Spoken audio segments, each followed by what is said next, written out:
Friends, अॼु ॾाढो कठिन समय हली रहियो आहे। कोरोना नाले भयानक वायरस सॼी दुनिया में फैलिजी वियो आहे। अॼु दुनिया में कोई बि कंट्री हिन वायरस खां बची न सघी आहे। त अहिड़े में कोई चवनि था टेंशन जी काई ॻाल्हि कान्हे का, ऐं कोई चवनि था ॾाढो भयानक वायरस आहे। त मुंहिंजे हिसाब सां टेंशन करणु खपे, छोकी हिनखे पाण जेतिरो लाइटली खणंदासीं एतिरो इहो अॻियां ॾाढो वधीक फैलिजी थो सघे, ऐं असां सोचे बि नथा सघूं एतिरो भयानक स्वरूप धारण करे थो सघे। त अगरि पाण हिन ते ओवर रिएक्ट कयूं ऐं हिनखे गंभीरता सां खणूं त पाण हिन वायरस खे हराए था सघूं। ऐं हिन कठिन समय में जेको बि पंहिंजे घर वेठो आहे उहो ई सचो देशभक्त आहे।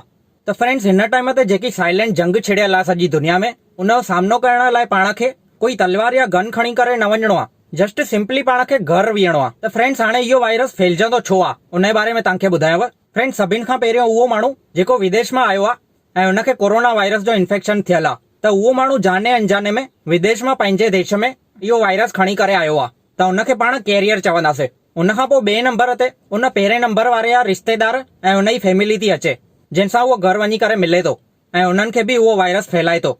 उनखां पोइ टे नंबर ते उहे माण्हू आहिनि जंहिंसां पहिरें नंबर वारो माण्हू जाने अनजाने में पंहिंजे कम लाइ या कोई बि कम लाइ उन सां मिले थो। पोइ उहो टैक्सी ड्राइवर थो हुजी सघे, दुकान वारो थो हुजी सघे, बैंक वारो थो हुजी सघे, कोई बि उहो माण्हू हुजी थो सघे जंहिंसां उन पहिरें नंबर वारे जो कोई बि रिश्तो कान्हे को। उनखां पोइ चौथे नंबर ते उहे माण्हू था अचनि जेके टे नंबर वारे जा फैमिली वारा या रिश्तेदार आहिनि। त टे नंबर वारो माण्हू बि जॾहिं पंहिंजे घर या रिश्तेदारनि सां मिलंदो त अनजाने में उन्हनि खे बि उहो वायरस फैलजंदो। त फ्रेंड्स, हाणे पहिरें नंबर ऐं ॿिए नंबर वारे खे पकड़णु ॾाढो आसान आहे, यानी कि जेको विदेश मां आयो आहे उनखे पकड़ियो, उनखां पोइ उन जे रिश्तेदार ऐं उन जी फैमिली वारनि खे पकड़ियो ऐं उनजो इलाज कयो, बस वायरस ख़तम।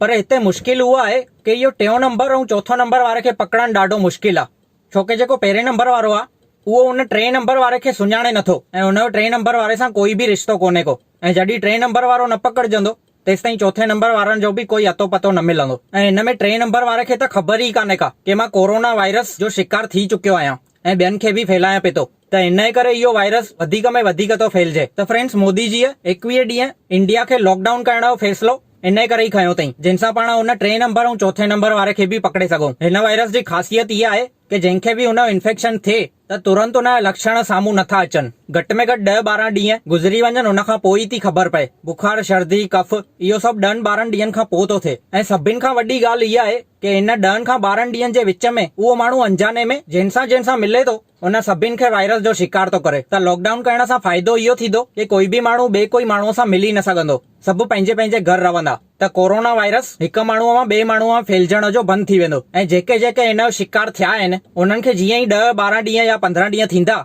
त उन्हनि जा लक्षण ॿाहिरि ईंदा ऐं उहे बि पकड़ेजी वेंदा। ईअं करे इनखे रोके था सघूं। त फ्रेंड्स, हींअर महिरबानी आहे तव्हां सभई मोदी जी जी ॻाल्हि मञो ऐं पंहिंजे घर वियो। हींअर ताईं तव्हां सभु चवंदा हुया मूं वटि हे एक्स्ट्रा कमु करण लाइ टाइम कान्हे, त हाणे त टाइम मिलियो अथव न तव्हांखे, त पोइ हिन जो यूज़ कयो, बिज़नेस जे बारे में प्लानिंग कयो, भॻवान जो नालो खणो, गीता पढ़ो, फैमिलीअ खे टाइम ॾियो, ॿारनि खे टाइम ॾियो, पंहिंजे माउ पीउ सां टाइम बितायो, पर महिरबानी करे घर खां ॿाहिरि न निकिरो, छोकी हीअ त सिर्फ़ शुरूआत आहे। अगरि इहो वायरस पंहिंजे भयानक स्वरूप में अची वियो ऐं फैलिजो त तव्हां सोचे बि नथा सघो एतिरो नुक़सान थी थो सघे। तव्हां अगरि कंपनीअ में जॉब करे रहिया आहियो ऐं तव्हांखे चयल आहे कि वर्क फ्रॉम होम, त तव्हां इन बारे में सीरियस थी वञो। तव्हां ईअं न सोचो कि असांखे रिलैक्स रहणो आहे ऐं आराम सां कमु करणो आहे। जीअं ऑफिस में कमु कंदा आहियो ईअं ई एकदम सीरियस थी करे कमु कयो। तव्हांखे शायदि ख़बर न हुजे त ॿुधाए छॾियांव, हाणे काई बि कंपनी नवनि माण्हुनि खे हायर न कंदी जेसिताईं सभु नॉर्मल न थी वञे। त अगरि तव्हांजे करे कंपनीअ खे को नुक़सान थियो त तव्हांजी जॉब वञी थी सघे ऐं ॿी काई कंपनी तव्हांखे जॉब ते खणंदी बि न। त फ्रेंड्स, पंहिंजे कम में फुल सीरियस थी वञो। हाणे अगरि तव्हांखे नओं कुझु करणो आहे त उन जे बारे में प्लानिंग या खोजना हाणे थी सघे। तव्हांखे हिकु कहानी थो ॿुधायां। तव्हांखे सर आइज़ैक न्यूटन जे बारे में त ख़बर ई हूंदी। हीअ 1661 जी ॻाल्हि आहे। न्यूटन कैम्ब्रिज यूनिवर्सिटी में एडमिशन वरितो हुअईं। उते उहो पढ़ाई त कंदो हुयो, पर उनखे ईअं लॻंदो हुयसि कि इहो सभु आउटडेटेड आहे, कुझु नओं हुजणु खपे। पर कुझु नओं सोचण लाइ उन वटि टाइम न हुयो। ईअं ई सोचंदे 4 साल बीतजी विया, 1665 अची वियो।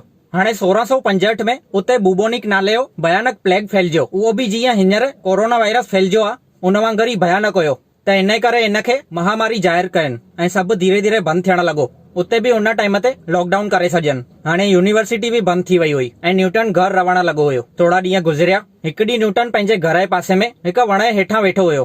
अहिड़े में अचानक सां उन ॾिठई उन वण तां एप्पल हेठि किरियो। बसि इन पॉइंट खे उन पकड़ियईं ऐं दुनिया खे यूनिवर्सल लॉ ऑफ ग्रेविटी ॾिनई, यानी कि गुरुत्वाकर्षण बल जो नियम। हाणे तव्हां सोचे था सघो कि हिन टाइम ते केतिरी नेगेटिविटी फैलियल हुई सॼी दुनिया में, तॾहिं बि उन मां उन पॉज़िटिव सोचईं ऐं हेॾी वॾी खोजना कई। त हिन कहाणीअ खां सिख इहा ई थी मिले कि सॼी दुनिया भले नेगेटिव आहे हींअर, पर तव्हां हेतिरा ॾींहं घर वेठा आहियो त तव्हां कुझु बि चाहो नओं करे था सघो। वधीक न त तव्हांखे जेको शौक़ु हुजे, जेको तव्हां हींअर ताईं पूरो न करे सघिया हुजो, त हींअर तव्हां वटि टाइम अथव त घर वेठे तव्हां कुझु बि करे सघंदा आहियो। फ्रेंड्स, इहा जेकी बीमारी आहे कोरोना वायरस, उहो ॾाढो भयानक स्वरूप बि धारण करे थी सघे, पर अगरि पाण सभु हिकजुट थी वियासीं त हिन जो सामनो बि ॾाढी आसानीअ सां करे था सघूं ऐं असांजी जीत थी सघे। त फ्रेंड्स, अॼु जे वीडियो में मूंखे एतिरो ई मैसेज ॾियणो हुयो तव्हांखे कि घर वियो ऐं सुरक्षित रहो। त उमीद थो कयां तव्हांखे वीडियो सुठो लॻो हूंदो। त हिन मैसेज खे प्लीज़ अॻियां शेयर कजो। तव्हांजो कोई सवाल या सजेशन हुजे त मूंखे कमेंट करे ज़रूर ॿुधायो। वीडियो खे लाइक कयो ऐं असांजे चैनल सिंधियुनि जी मौज खे सब्सक्राइब करणु बिल्कुलु न भुलिजो। त फ्रेंड्स, तव्हां सां वरी मुलाक़ात थींदी अॻिले वीडियो में। तेसिताईं लाइ गुड बाय। तव्हांजो ॾींहुं शुभ रहे। जय झूलेलाल।